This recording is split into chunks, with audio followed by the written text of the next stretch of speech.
Olha, nós estamos abrindo esse bloco do nosso programa e com muito prazer, recebendo pela segunda vez aqui no nosso estúdio, Dr. Paulo Scaff, que é presidente da Fiesp, do Ciesp, do SESI São Paulo, do Senai São Paulo.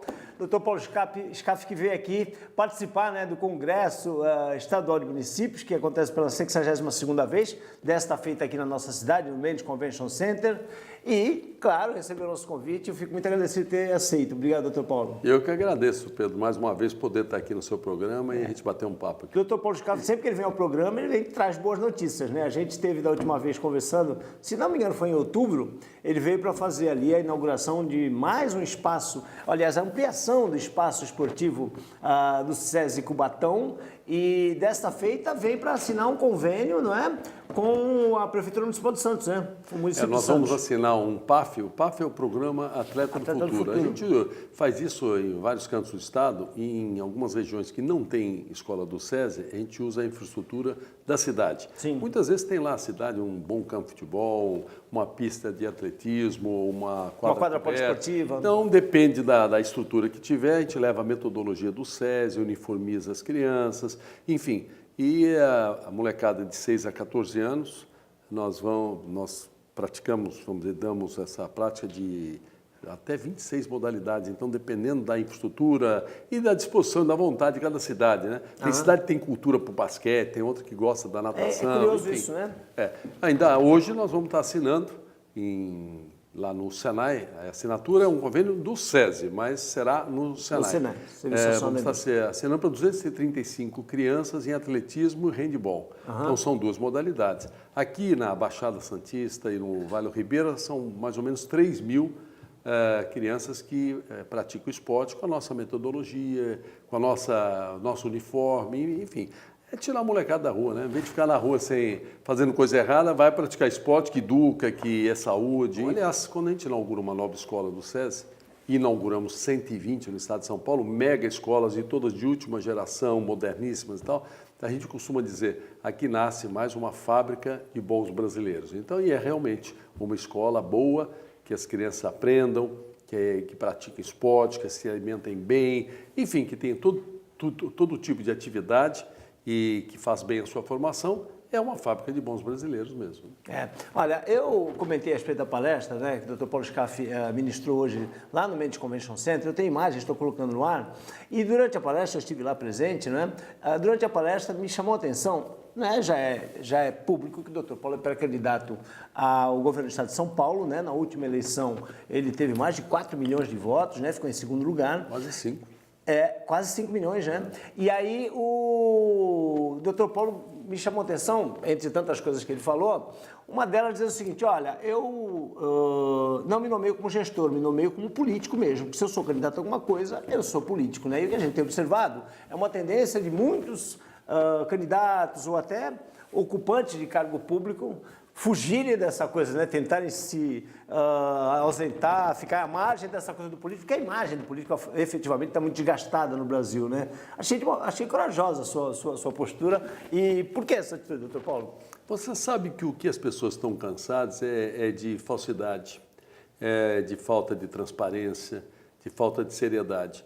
Alguém que está afiliado a um partido político e é um pré-candidato e falar que não é político, alguma coisa está errada. E a política é uma coisa maravilhosa. A política é a forma de servir as pessoas. Sim. A melhor forma, aliás, palavras, eu li no Congresso um texto do Papa Francisco, onde ele destaca a missão de um cristão na política, que é uma grande forma de caridade, de cidade, de fazer coisas às pessoas.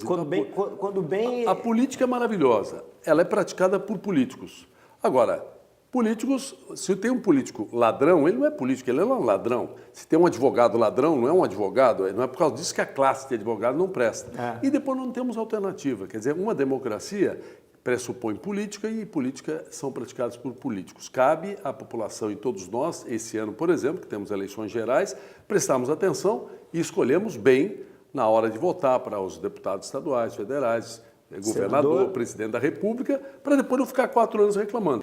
E eu tenho a impressão, doutor Paulo, que os quase 5 milhões de eleitores que depositaram nas urnas a confiança, o voto, na última eleição para governador, em 2014, na sua candidatura, eles se basearam muito no seu trabalho à frente da Fiesp, que começou sendo oposição, ganhando com 60% dos votos, e na mais recente, não vou dizer a última, a mais recente, chegou a 98%. A última foi unanimidade. Unanimidade, né? A penúltima foi 98%. A penúltima, a última foi 100%. A primeira Chapão foi uma única. acirrada disputa e eu ganhei, e ninguém esperava. Um candidato de oposição ganhar a presidência da Fiesp parecia uma coisa impossível. Ganhei com 60% dos votos. Mas o meu... Essa foi a primeira, 2004? Foi 2004. Aí o primeiro ano do mandato praticamente foi 2005. E depois, o que foi bacana é a união de todo mundo. Sim. As casas se uniram, não houve divisão, o trabalho foi reconhecido e já na reeleição foi 97%, 98%. Mas na última agora, a reeleição, que foi em dezembro passado, por 4 anos até dezembro de 2021, 21. foi unânime.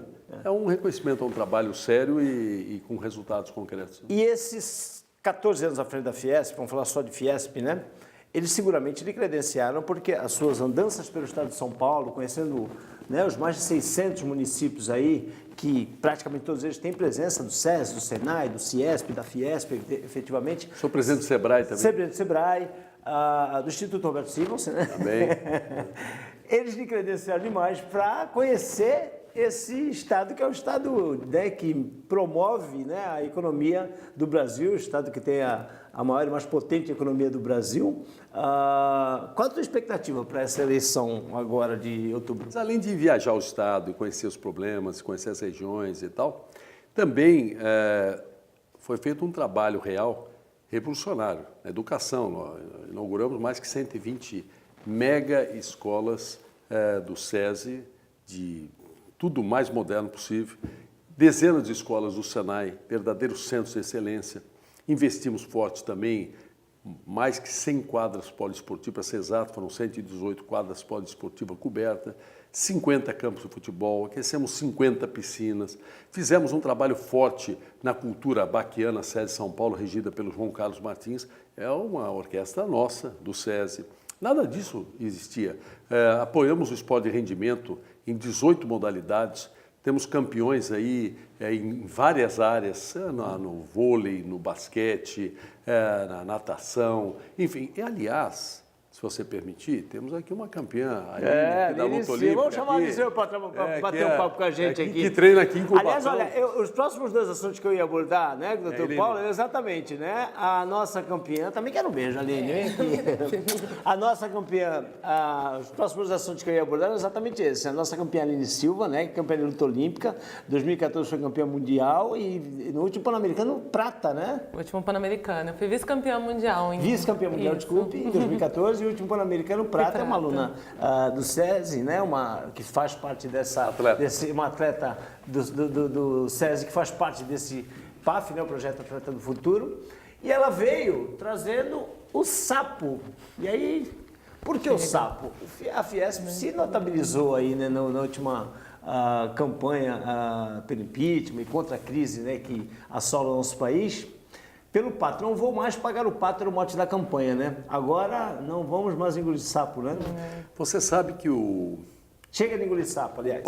O pato ele virou... Deixa o sapinho comigo, Aline, por favor. Ele virou celebridade internacional. Você sabe onde está o pato hoje? Não. O pato ele está no Museu de Londres, por simbolizar um dos grandes movimentos mundiais que tiveram, enfim.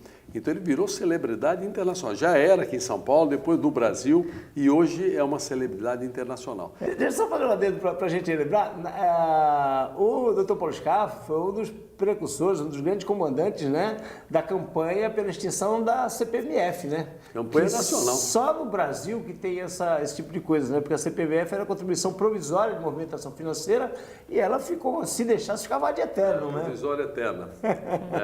E acabou em 2007, né? Dezembro de 2007. O pato ainda não existia. Não, o pato não, mas ia ser recriada, e aí o pato impediu, né? E queriam recriar a CPMF. Agora, o sapo, quer dizer, o pato, muitas pessoas perguntam, mas aí o pato sumiu? Não, o pato está de prontidão. O governo não está falando de aumentar imposto, mas se falar, o pato está a posto, ele está sempre pronto. Como todo bom herói, ele chega na hora certa. Na hora certa. Agora, e o sapo? O sapo, que é amigo do pato, eles são meio parentados, você vê que até os olhos são semelhantes. O X, né? Além da questão de imposto, os juros no Brasil são absurdos. A taxa Selic, a taxa básica, era 14,25. Está em 6,75. Ou né? em 6,5. 6,5. Já baixou para 6,5. Então, baixou bastante. Ainda é alta, porque a inflação de 3, você tem um juro básico de 6,5, você tem 3 pontos e alguma coisa de juros reais. É alto. No mundo hoje é perto de zero. Mas o principal não é isso. Porque a taxa básica, o spread, é aqueles juros que os bancos pagam.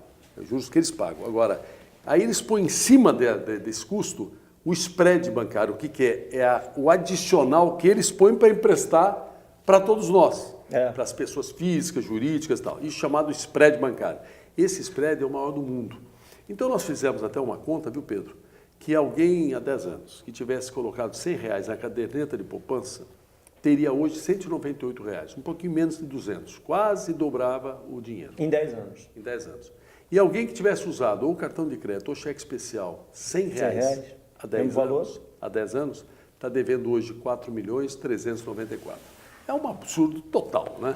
Então, os bancos alegam inventam uma porção de justificativas, mas a realidade é que o ano passado, os 5 maiores bancos brasileiros tiveram um lucro superior às 260 empresas brasileiras de capital aberto. É um absurdo. Absurdo. Absurdo. Então, para mostrar indignação neste tema, nasce o Sapo. O Sapo nasceu há uns 15 dias, já está uma porção de movimento para todo lado contra os juros, editoriais de jornais. Então, o Sapo está nascendo com bastante poder já, e já ele vai estar com poder igual ao do Pato, viu? De repente ele está lá no Museu de Londres também, viu? Não tenho dúvida. Olha, deixa eu falar um pouquinho sobre a campanha da Aline, né? A trajetória dela como atleta. Queria que você me contasse sucintamente com quantos anos você começou, por que você escolheu a luta olímpica? Eu fui criada só pela minha mãe, assim, foi uma infância até que difícil, minha mãe tinha que trabalhar muito, então eu ficava muito na rua. Eu aprontava muito, eu vivia muito na rua, enquanto minha mãe trabalhava até de madrugada, muitas vezes. Com 11 anos eu tive um coma alcoólico, quase morri, 11 anos, minha mãe trabalhando. No hospital, o que me marca muito, minha mãe fala, chegou no hospital, a primeira coisa que o médico fez é onde a senhora estava, que tua filha de 11 anos está nessa situação. Ela estava trabalhando. E aí a minha mãe, muito preocupada, ela me mudou para um colégio que não era, eu estudava em colégio público na época, não tinha nada que fazer no contraturno. Ela me mudou para um colégio privado, que ela era barata, ela conseguia pagar, mas que tinha atividade física, tinha esporte oferecendo no contraturno. E aí eu sempre quis fazer luta, sempre adorei brincar de lutinha, comecei no judô. E o mais incrível de tudo isso é que na mesma medida que eu me apaixonei pelo judô, a Aline foi se transformando. Eu parei de ficar na rua, eu sabia que para ser boa no judô eu tinha que comer bem, eu tinha que dormir bem. E meu professor, ele já cobrava muita dedicação. Então eu fui mudando todo o meu hábito, meus amigos, fui me transformando. O esporte mudou minha vida. E aí, bom, do judô foi difícil de me manter. Com 16 anos passei para a luta olímpica. Em 2006 foi minha primeira medalha em mundiais no júnior. 10 anos depois, ninguém mais no Brasil tem medalha mundial. Só eu tenho. Em 2014, graças ao SESI, que me resgatou para a luta olímpica, porque eu estava treinando jiu-jitsu em Curitiba, ela não tinha luta olímpica, porque eu consegui bolsa de estudos na faculdade lá, em São Paulo eu não tinha conseguido, então eu praticamente tinha desistido do meu sonho olímpico, não tinha condições de eu continuar. Quando o SESI começou a campanha com os esportes, e graças a Deus, nosso presidente, Paulo Scaff, escolheu a luta olímpica, uma visão e tanto. Quantas instituições no Brasil escolhem um esporte desconhecido? É verdade, para começar, um esporte que não, né? Para quem quer praticar não tem espaço. Você sentiu um crescimento de praticantes na luta olímpica? Com certeza, eu não senti isso. São dados, assim, a luta olímpica no Brasil, todas as outras edições olímpicas que a gente teve representante, só tinha um. Nas últimas Olimpíadas dos Jogos do Rio, sem contar com as vagas casa, a gente classificou 5. Olha. E dos 5, 4 foram do SESI. Nossa. Atletas que eram do SESI. Que trabalho, né? Bacana. Que satisfação ouvir. Você sabe né? disso, é isso que ela está falando no esporte. Na robótica, esses dias, teve um campeonato, eram 10. Os 10 primeiros classificados, 7 ou 8, agora não estou lembrando, eram do SESI de São Paulo também. Então, isso é muito bom, são né? Frutos que são colhidos por um trabalho bem realizado. É no esporte, é na educação, é na robótica, é na Olimpíada do Conhecimento dos nossos alunos do Senai. Então, não é só escola bonita, não é só laboratório, não é só quadra, não é só, vamos dizer, a vontade que as coisas aconteçam. Acontece mesmo, né? Nada melhor do que um depoimento como o dela. Está falando exemplo vivo, né? Todos os títulos que eu ganho, se eu não puder mostrar isso para os jovens, para as crianças, não puder falar e expressar para eles, usar a minha história para inspirar eles, não serve de nada, né? Qual é a função do atleta? Isso o SESI deixa muito claro, eles cobram muita gente com atleta de alto rendimento. Só existe no SESI por causa da pedagogia do exemplo. É para ser exemplo das nossas crianças, é para cumprir essa função social. Eu gosto demais disso, assim, porque eu me identifico muito com isso pela minha história de vida. Então eu gosto muito disso, assim, dessa filosofia do SESI. Doutor Paulo Scaff, foi um prazer tê-lo você novamente aqui com a gente. Muito obrigado. Obrigado, pela presença, Pedro. Muito obrigado e parabéns aí pelo seu trabalho. Boa sorte na sua campanha. Muito obrigado. Viu? Aline, meus parabéns Obrigada. pelo teu exemplo de vida, pela tua trajetória, pela referência que você é e que... Eu acho que a única coisa que o SESI deve cobrar da Aline é exatamente isso, que ela, né, transmita ao maior número de jovens possível essa trajetória bonita que você trilhou. Nem precisa cobrar, Obrigada. viu? Ela faz isso. Ela faz espontaneamente, né? Obrigada. Muito obrigada pelo convite. Obrigada, presidente Paulo Scaff, por Obrigado tudo que você, você faz Aline. pelo meu Parabéns pra esporte, você, viu? pela minha vida, assim. Obrigada pelo convite de estar aqui hoje. Ela fica com a linha até brilhando de falar da Porque é trajetória dela. verdade. Deixa a linha aqui que nós vamos fazer um pequeno intervalo rapidinho, são só 2 minutinhos e a gente está de volta aí com mais atrações. Fique por aí.